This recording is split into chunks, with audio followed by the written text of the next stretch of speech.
திருப்பத்தூர் அருகே விவசாயம் செழிக்க மழை வேண்டி பாரம்பரிய மீன்பிடி திருவிழா நடைபெற்றது. சிவகங்கை மாவட்டம் திருப்பத்தூர் அருகே ஆவினிப்பட்டி கிராமத்தில் உள்ள ஆவினி கண்மாயில் மழை பெய்து விவசாயம் செழிக்க வேண்டி பாரம்பரிய மீன்பிடி திருவிழா நடைபெற்றது.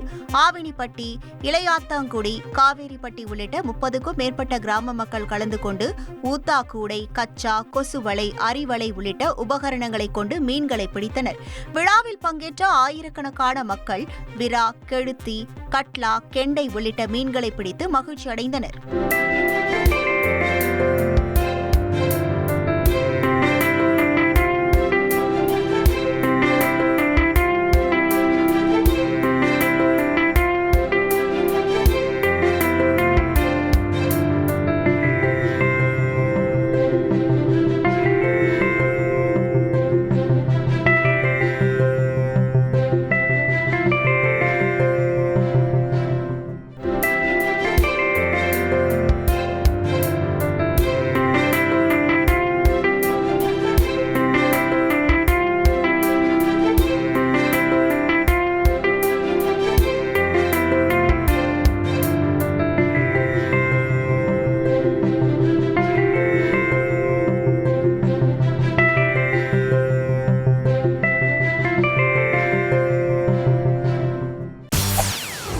செய்திகளை உடனுக்குடன் தெரிந்து கொள்ள உடனே சப்ஸ்கிரைப் பண்ணுங்க.